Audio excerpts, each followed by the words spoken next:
What is going on, everybody? My name is Japes. Welcome back to another episode in my path to power. I cannot believe we are already on episode number 10. Oh, how time flies. And now I know a lot of you guys are going to be watching this and expecting me to be opening some icon packs. That will not be the case. That will be in a later episode because this is from before the repeatable icon SBCs have been released, which I have very, very mixed feelings on. But we'll get into that. Actually, no, why not? Let's just get into it. That's kind of how I roll. If it's on my mind, and what we're going to be doing on the screen, for those of you guys that are wondering, you guys were like, Japes, you need to complete your objectives. You get squad fitnesses. And I was like, oh my gosh, you're right. I should complete my objectives so I can have those squad fitnesses. And then I'm going to go over and open some packs on the main ultimate team so I get the extra coins from that. We're going to do some upgrading. And there's just a lot of general ultimate team upkeep, or I guess that's what I'd call it to start things off here. So that's what we're doing, and I'll talk about the repeatable icon SBC because I don't love it, and I'm not totally convinced that it was meant to be repeatable. I'm not totally convinced that EA did that on purpose.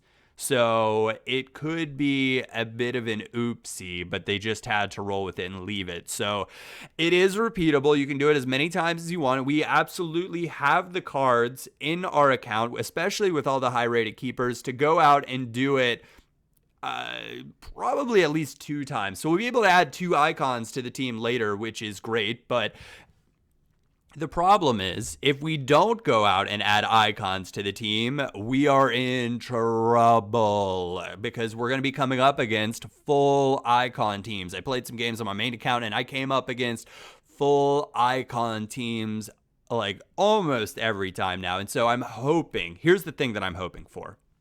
I don't mind these icon SBCs, but to balance it out and to make sure everybody's not using just icons, we better see some seriously dynamic upgrades to players as the World Cup is going on.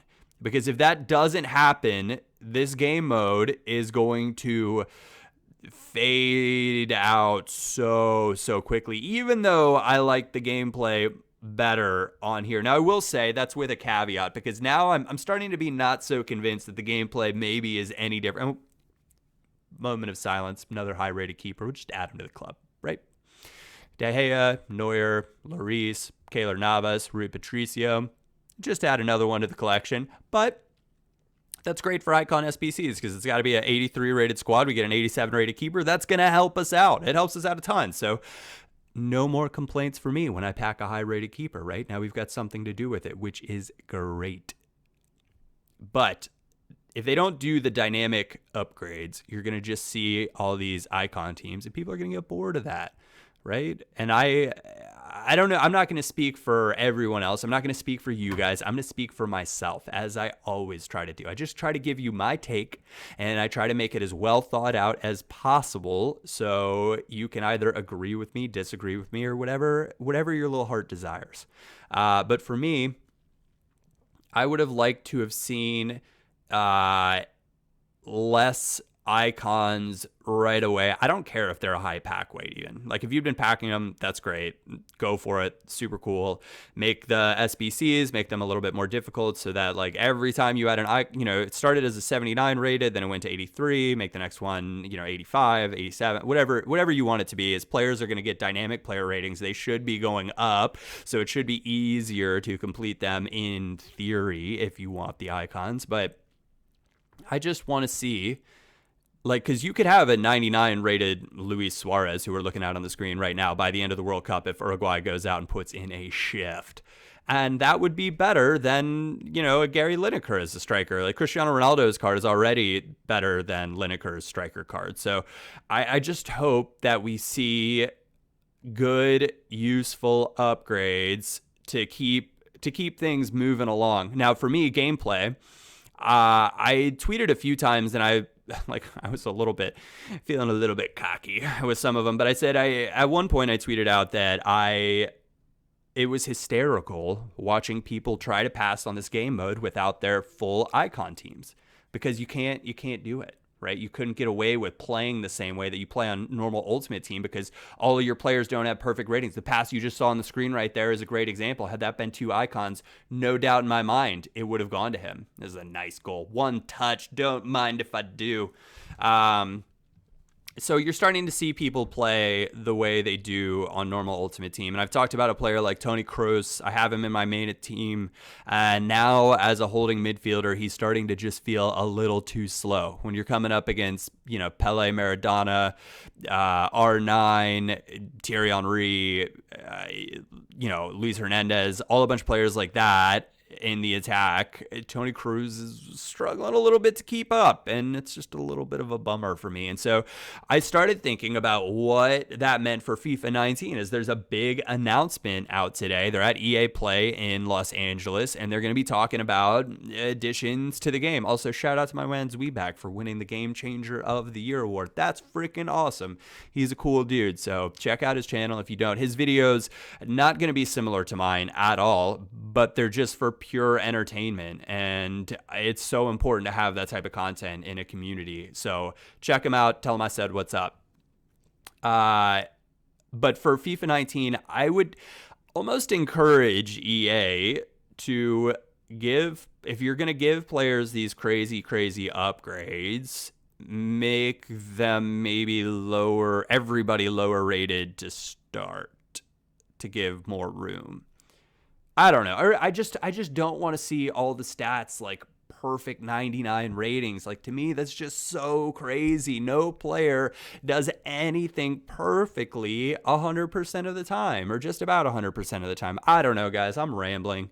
I am a little bit bummed because it's made, the SBC is just like totally changed the game mode. And I feel like if I don't go grind a bunch of single player drafts to make sure I have players that I can toss into the SBC to upgrade my team with a bunch of icons right away, I'm doing you guys a disservice, because it's going to be such a challenge to try to combat that. So if you would do me the favor, do me the honor of leaving me a comment and let me know, would you like to see me do things to get icons in the squad faster, i.e. playing that single player draft a bunch of times? Let me know. I think that as of this point, I think I'm going to do it a few times just to make sure that we can go out and get some icons in the squad. But at least 2 icons. Like, that's my goal. Do things enough to get 2 icons to add to Lineker, and that should make our team a lot more well balanced. And hopefully, if we pack like Ronaldinho or a player like that, then we can absolutely then give the 3-5-2 a run, because we have that attacking mid catalyst that can absolutely be a game changer for us and do some crazy things. But and even if we pack like Blanc, or I'm kind of hoping that I don't pack Klose. Klose is unfortunately like the most useless of all the icons to me. What is it, Nakata, the Japanese guy? I have him on my main account. He's actually really fun and pretty good to use. This guy's got a great team.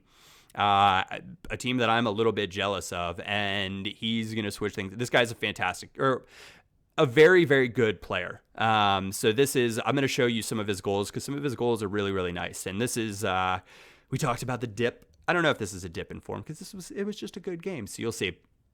Getting things started, 4 minutes in. This is what you don't want to do, is just dig yourself a hole that you have to come back from. And rather than trying to just shoot it there with Ronaldo, you find Suarez. So you got to applaud it, right? Because that's the right decision, making the extra pass. And that's something that I would be like, we found the extra pass. I have no problem giving props to an opponent if they're great. You can see he stops right here. And that's, okay, we got it. Now, why did I hit Y or triangle right there? That's a mistake. And I'm totally going to get punished from it. And unfortunately, right there, I thought we had it. We did not have it. And he ends up just stopping. And I was like, he's not going to shoot that with Deco. He hasn't shown any tendency to try to curl those in so far.